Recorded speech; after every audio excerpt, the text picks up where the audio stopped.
Hello, everyone, and welcome back to another exciting episode of Safarnama, where we dive into the wild and wonderful journeys of our seniors. Today, we have a very special guest with us, Muskan Ma'am, a proud alumni of our B.Tech program and currently making waves in the industry. Muskan Ma'am has had an incredible journey from mastering complex subjects to balancing a worldwide of other activities as well, and also the highest package of 2023. We should also mention that, and now excelling in a career that may inspire too. So we are thrilled to have her here to share her experiences, insights, and maybe even a few laughs. So let's dive right in. So welcome Muskan ma'am uh, to the Safarnama, the series of Safarnama with co-powered by EPMOC, the Event Planning Management and Organizing Council of IIIT Una. So let's kick off the things. First of all, I would like to ask, how are you, ma'am? I'm good. How about you? We are also fine, ma'am. Thank you for asking. So how does it feel to be a part of this interview since you are working in such a wonderful industry? And so how does it feel to be?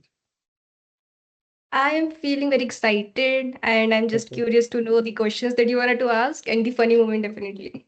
Yes, yes, yes. So let's start with the basics that the juniors especially they want to ask that what are your favorite subjects the course in the courses during your B.Tech? During B.Tech, my favorite subjects, I would say the subjects which are not actually the core subjects, easy one. So I am more into the IT, so I definitely go to some core subjects like OS, OOPS, something like this, which was actually not part of our curriculum. Yes, yes. Okay, okay. So and was there any ever a class you attended just for the drama, not the curriculum? Yeah, many times. Like, if you know, I like there is one subject called entrepreneur, and many Hmm. easy subjects are there. So yeah, in that I went there for the attendance purpose and for the drama that we have. Yes, yes. I understand. We also did so many times, but yeah. So we all have been there too as well. So speaking of drama, did you have any professors who you thought might secretly be the superheroes or the inspiring teachers in this college?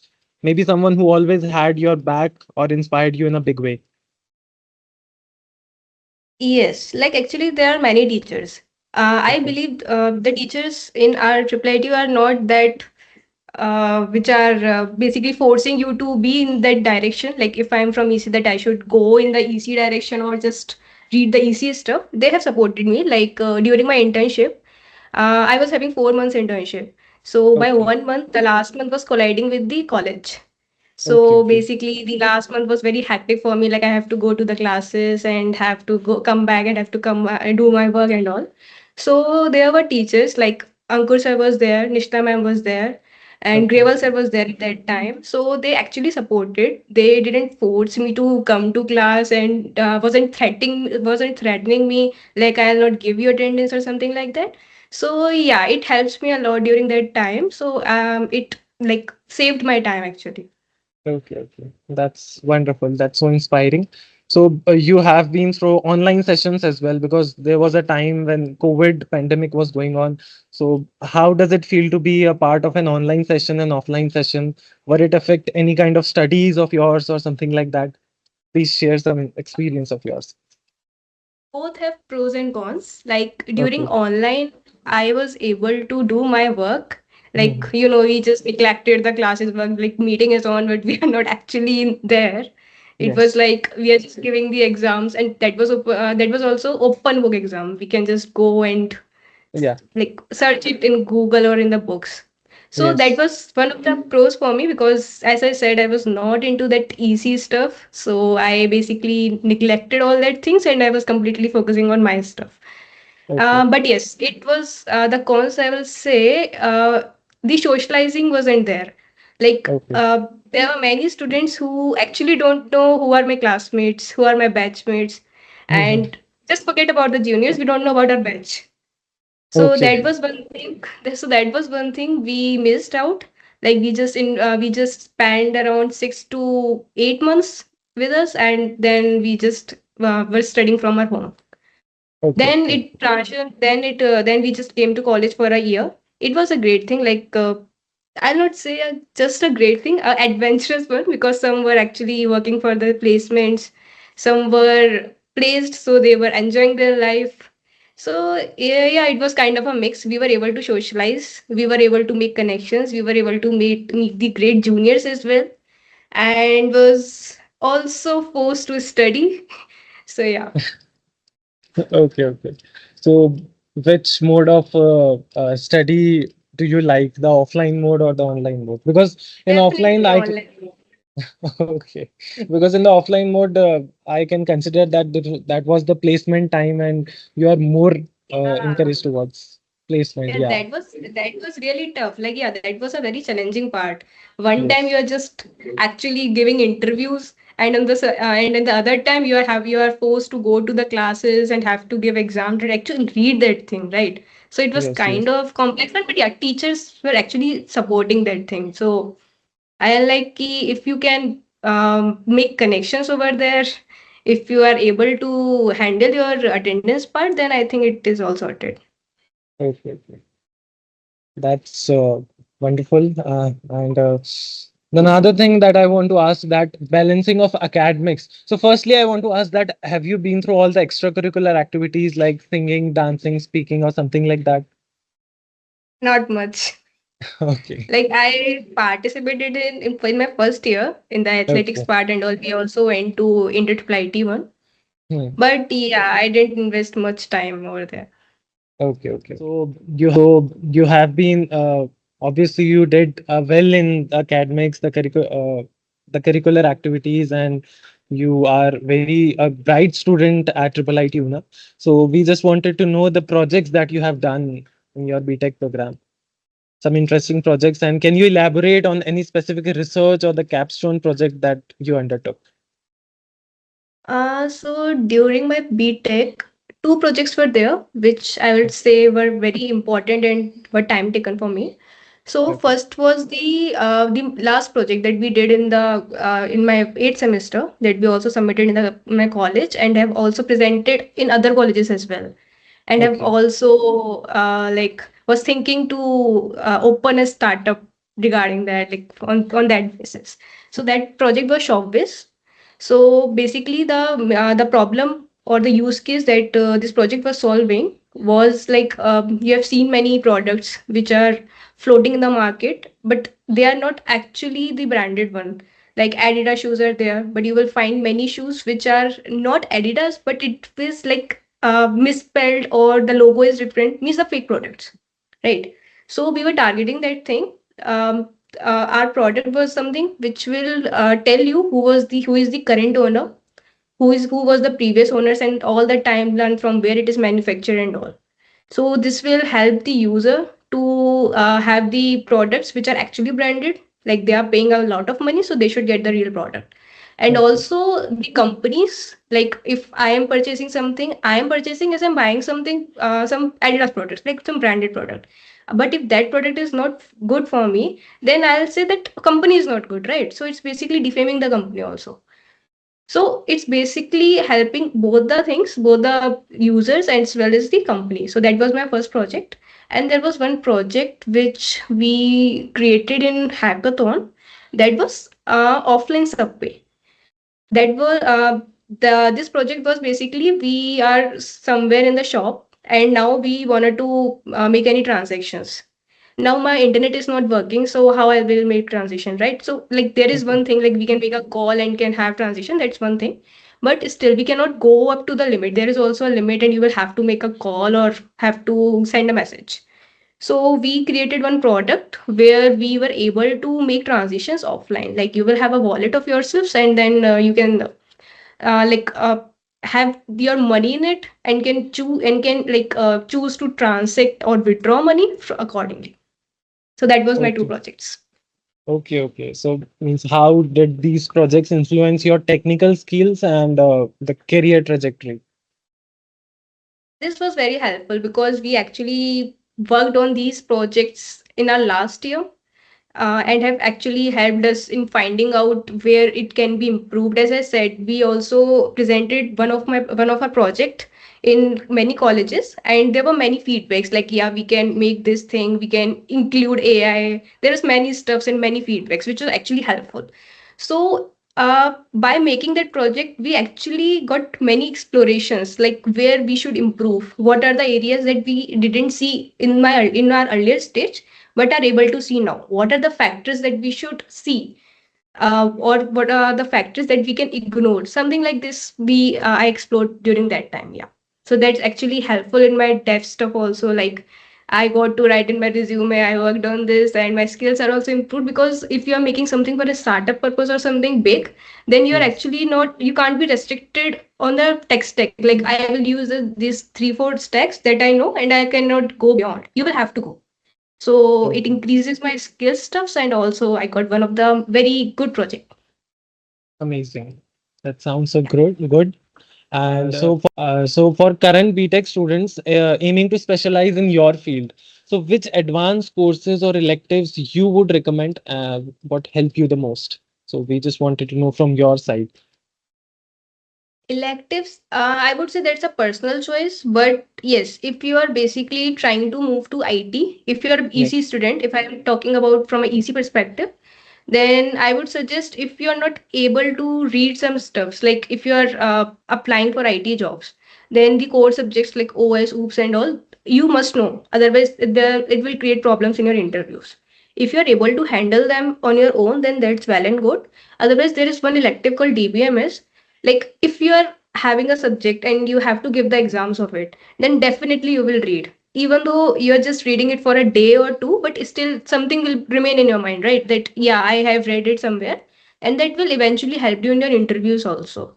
So I would suggest, go with the DBMS or ML, like whatever you like. If you are trying to have a career in ML, then go for ML. You will know the basics, the stuffs that you must know if you are actually planning to have a career there. And like, I would suggest it's a personal choice. I just can't say like it. For me, DBMS worked, but I'm not sure like it will work for others, because DBMS students also read by their own, so they don't care to give exams, and they try to uh, like some people, some students are more challenging. Like, okay, I know DBMS, now I know that. Now I don't know Yes. particular the subject, let's say Android. So what they would do, they would just go there and read that thing. Now again, a skill is added. They know the basics. Now they can say they know this. Definitely not on a high level, but yeah, if they are planning to pursue it in the future, then it will not create a problem for them. Like, yeah, I know the basics, so I can continue for the higher level. Okay. Okay. That's great tips, ma'am.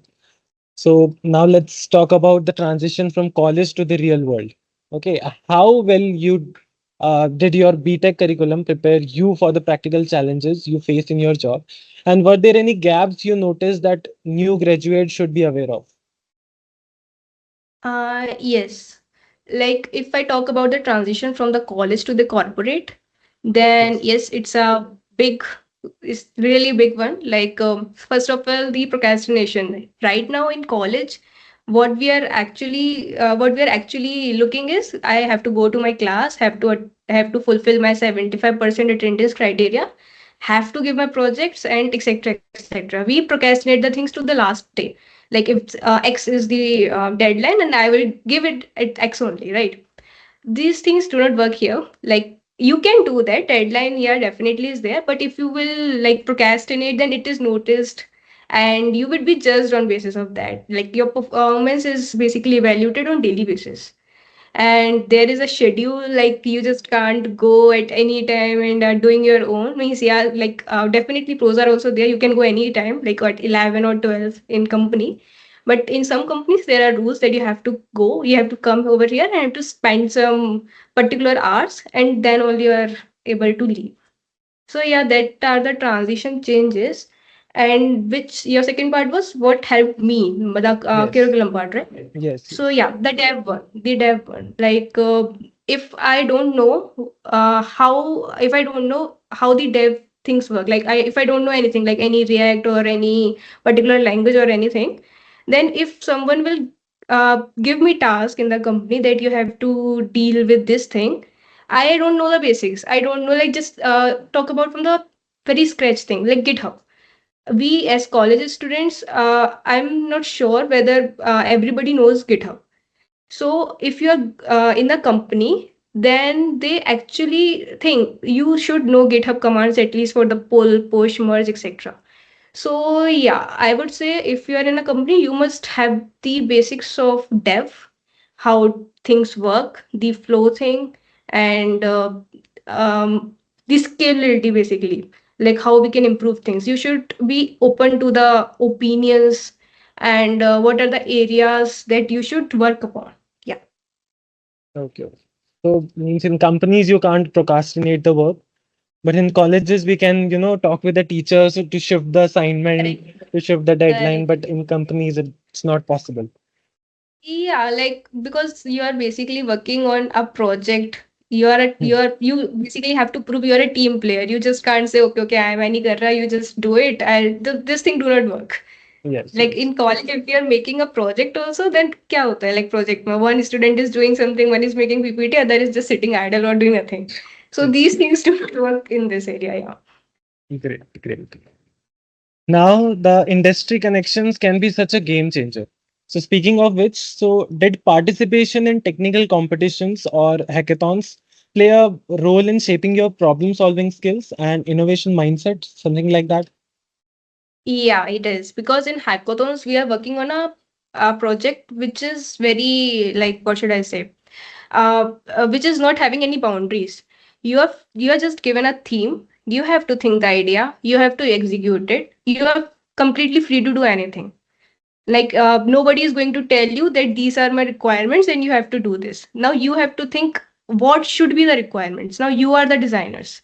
So Yes. these things helps a lot. This basically train your mind. How can we like think if this particular situation comes again, like, and also if we are making something, then definitely we face the challenges, and what actually teaches us how we overcome with that. If I face particular challenge, now I will struggle, okay, how I have to resolve this, etc. Now I get the solution. Now this particular solution will help me in the future, how we can so that I can make sure that these particular situations should not come arise. So, means have you given any kind of these hackathons or these kind of competitions in your college time? Yes, I have given many hackathons actually, but one of the Okay. recent one was in the final year. That was of I have to that was the name was Engineering Equity Hackathon, that was Okay. organized by Virtusa. So there were two tasks over there. First was to just give a OA. There will be DSA problems and all, and the and if you're selected over in that, then you would be grouped by other four members which you Okay. don't know, and you have to work with them on any project that they will give. So it was Okay. something like this. So I got selected for the second part, and then I was paired with four other members from other colleges. So I created one project like in 2 days, I guess, where I was traveling also. So that Okay. was kind of difficult, but yeah, it worked. Like but that was very helpful. As in, I was able. I have to talk to people who I don't know about their strengths. We have to collaborate. We don't know what person can do, Hmm. and definitely college exams were also going there, and traveling was also there. So it was kind of a big thing at that time. Like that was we cannot even divide the things. We don't know anybody's strength, so I cannot say, okay, you are good in this, so take this particular part and we'll work on the other. So yeah, that was something which helps me in collaboration, and also definitely the dev work. A strict deadline is there. If you will not submit, then you will be disqualified. Okay. So competitions can be intense but rewarding also. Yes, correct. Like, actually, it's very good to have challenges. If you will not have challenge, how you will evolve, or how you will know what are the things that you should be ready for the future. Okay. Okay. So now, as someone who is always learning, how do you approach continuous professional development and how do you stay updated with cutting edge technologies and industry trends that are going on? If you wanted to be in the current trend, then I would suggest go to the meets. Like there are many conference meets, there are many meets which are organized by companies like Microsoft and Google, etc.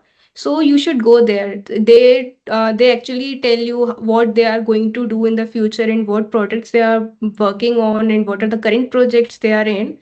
And there are many people, the real developers are there. So you can connect with them. Can if you are having the same mindset, then you can also make things of your own.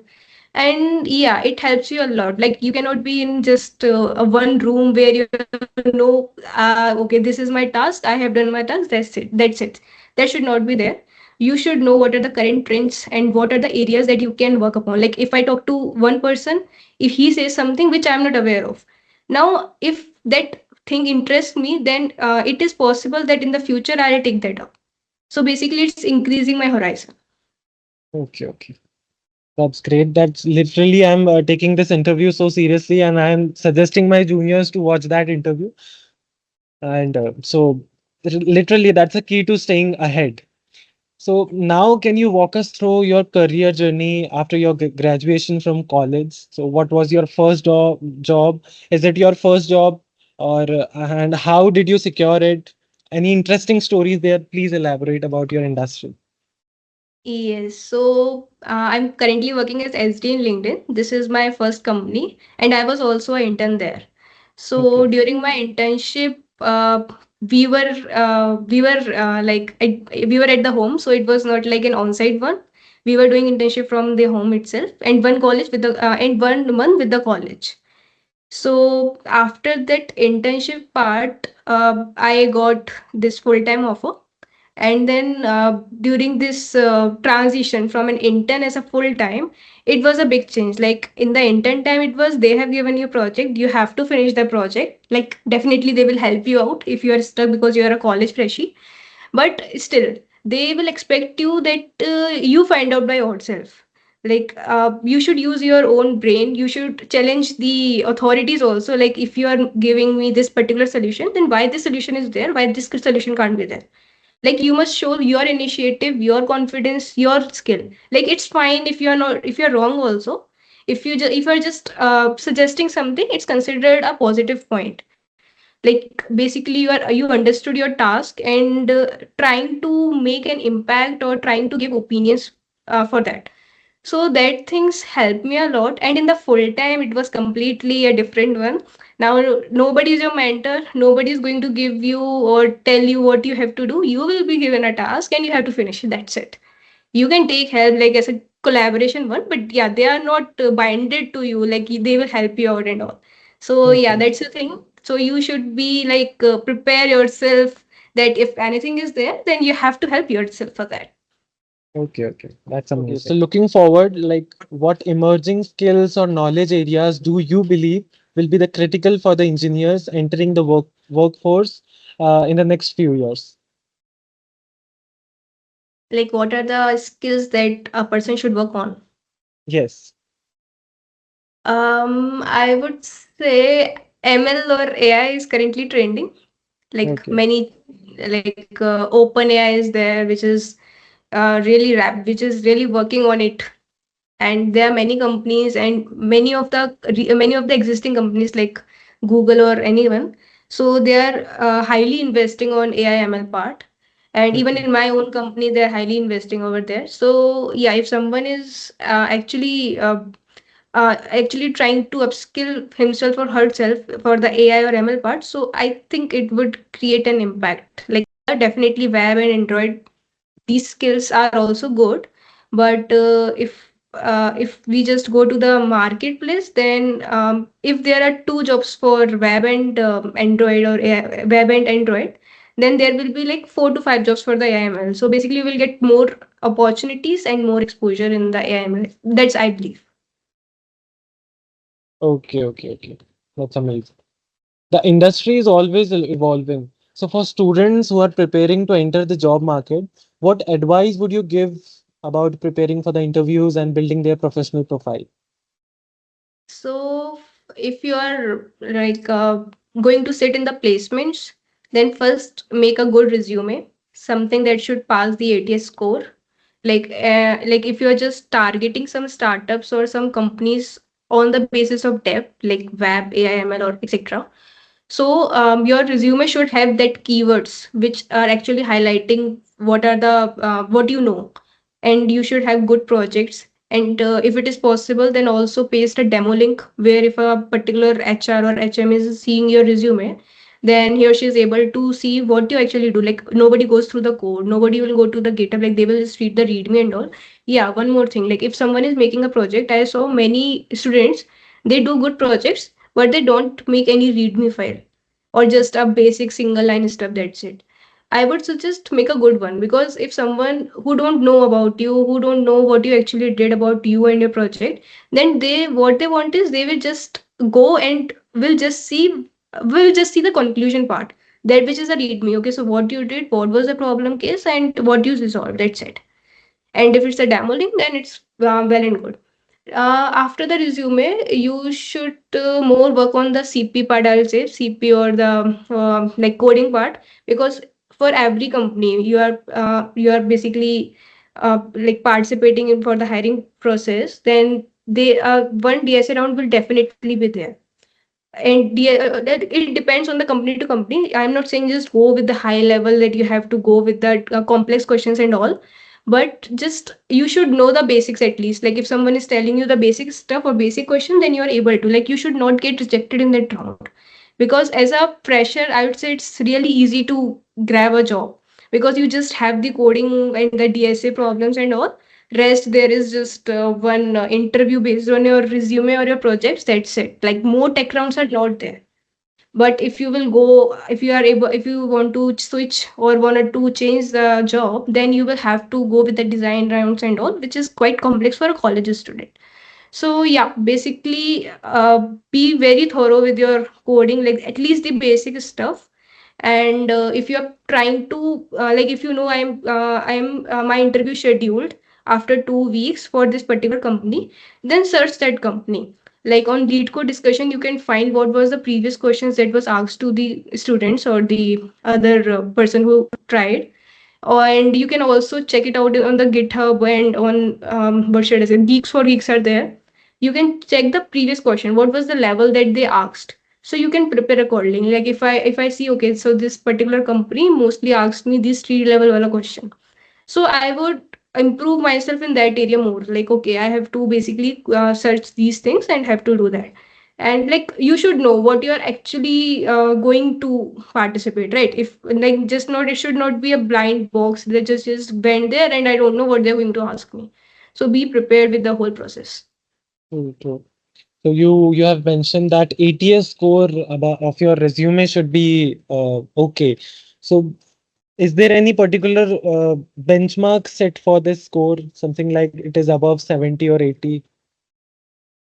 Like, yeah, you should try that it should be above 70, 80. But mostly we what the HR saw is like what are the highlights that they have seen. Like if you have participated in one of the process, then Mm. you have mentioned, like if I'm saying I know web, but my resume doesn't contain any web words, then how will they be sure like you know or you don't know?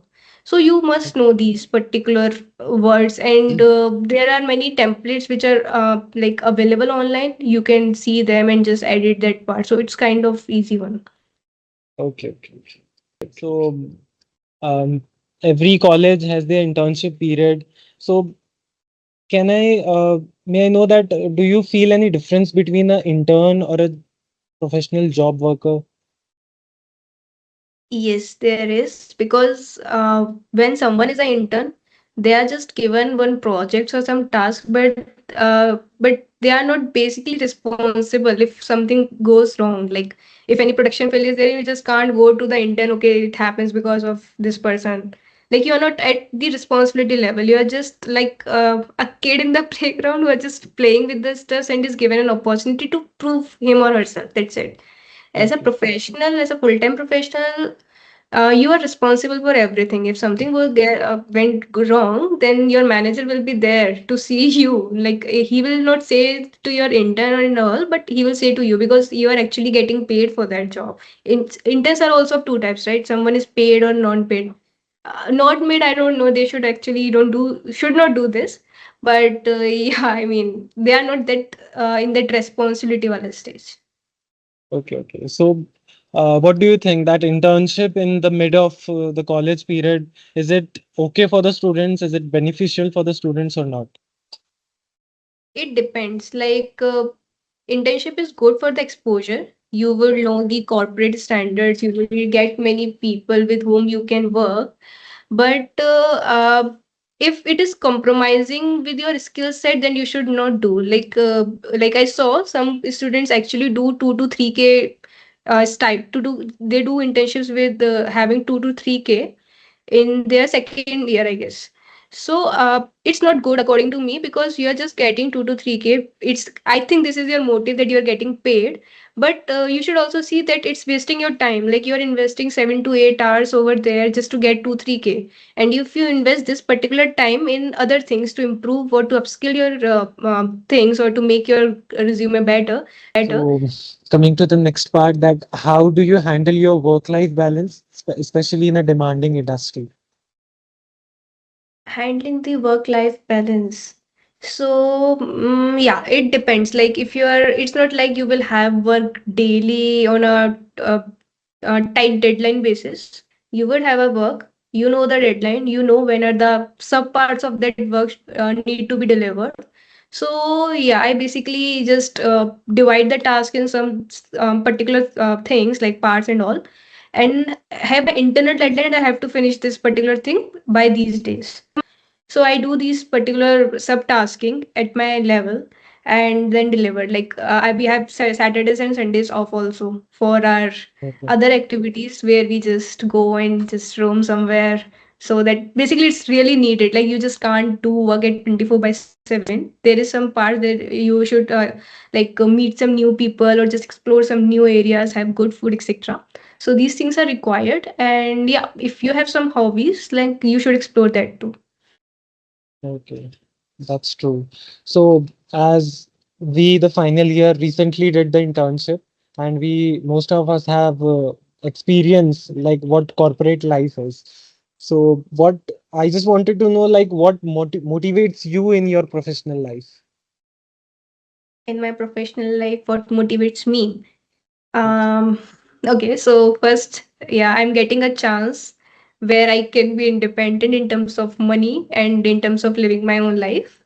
And yeah, basically this skill set, because this is my passion. So I basically devote my time there during my college also, and now also. So it's something which I like. So I'm getting paid for the things which I like. So this is basically a motivation for me. Okay, okay.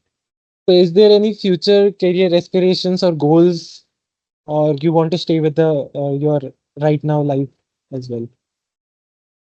Not exactly thought about it, but yeah, right now it's going good. If there are no challenges, then yes. Otherwise, yeah, I can plan for other things too. Okay, okay. So lastly, I just wanted to know that because juniors are watching this interview, so any kind of advice related to studies or any personal advice that you want to give, so you can.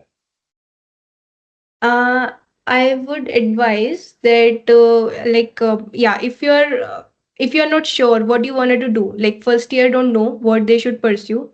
They are just know like these things. They don't even know what things exist.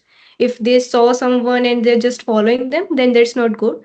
Take your time, especially the first year or the first semester. I would say first or 2 semesters should be good, and just explore the areas, like every area, dev part, coding part, your core subject, EC, IT, everything. And then decide what you like. Just don't go with the flow, like this person did this thing and it works for that person, so it should work for me too. It doesn't happen. You should know what you like and then work accordingly. like uh, and if you're actually interested in some of the things, then I don't think that time management should be a barrier. You should know how to manage that thing. And yes, some students actually don't care about the CGPI part. They are just like, we don't care, we will just pass. I would suggest have at least 7 plus CGPA, because the thing is not like that it's representing your skill, that if someone is having higher CGPA, then that is more skilled than you. It's not like that. But if you are sitting for a placement, then some companies, I would say most of the companies would have this particular criteria, that we will only allow those students who have this particular CGPA plus CGPA. Okay.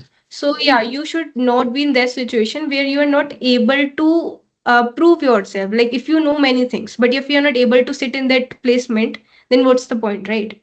So you should have all the open gates where you can go and have and should have the opportunity where you can prove yourself that yeah, I worked for this particular thing and I know that and I can prove that I'm better than others. Okay, okay. So CGPA matters for the placement, right? Yes, like it's Okay. a basically a gate for you where you can go and can prove yourself. Like if you are not having a good CGPA, then there might be a possibility you will have to go to the other way, like have to ask for someone to refer you, etc., etc. Have to go for the offline placements also, which is quite complex. There is a way, but this is a easy one, I would say. Okay, okay. So you are more as you have got the placement in the offline campus, in the off campus. So how would you approach the other companies? Because in online placement is it is easily available through colleges, but off Yeah. campus is something which is really matters and something which is very much difficult for you. So how would you approach for the companies? For the off campus, so if I saw particular job, like this particular job is present in that company, I would talk to the HR or to the manager directly, like if there is any opening and if they can refer me. Mostly if I say about the unicorns and the startups, what you should do, you should just go to the founders directly. They are very like they are very humble, and you can if they saw your resume, if they like you, then they will actually forward this to their HR department. So this is a very this is very easy, this will become very easy for you to go to their hiring process. Like you will literally get the like OA test or the interview wala part, and then you can crack that. So, and for the MNCs, you should talk to your friends or your seniors if there is any internal hiring going on, because there are many vacancies present in the companies, but they are actually not posted. Like one, two vacancies can be there, and mostly what HRs do, they just tell the managers that yeah, if you have any person in your mind, then you can let us know, and then we can have our interviews. So if it's a whole team knows like there is one vacancy in my team, and if someone is fit, then they can refer. But this is all internal. So if your friends are aware about this, then they can help you out in knowing like okay, this particular job posting is there, which is internal. I can go and get interview there. So yeah, this is all I would do when I have to go for a switch in MNC or in startups. Okay, okay. That's great. So the last question of this interview is that college memories are good. So lastly, what would be the title of your autobiography about your college years that you would like to name? I Okay, so it should be adventurous. Okay, okay. That's wonderful. So, so that's a perfect title. Thank you so much, ma'am, Muskan, ma'am, for sharing your journey and insights with us today. It's been an absolute pleasure, and thank you for your time for this interview. And we wish you all the best for the next phase of your life. Thank you so much. Thank you so much. So, to all our listeners, thank you for turning into this episode of Safarnama. Stay curious, keep learning, and don't forget to enjoy the ride. Until next time. Also, share this video to your juniors, to your friends, to get this valuable insights from our wonderful seniors. Stay tuned. Thank you so much.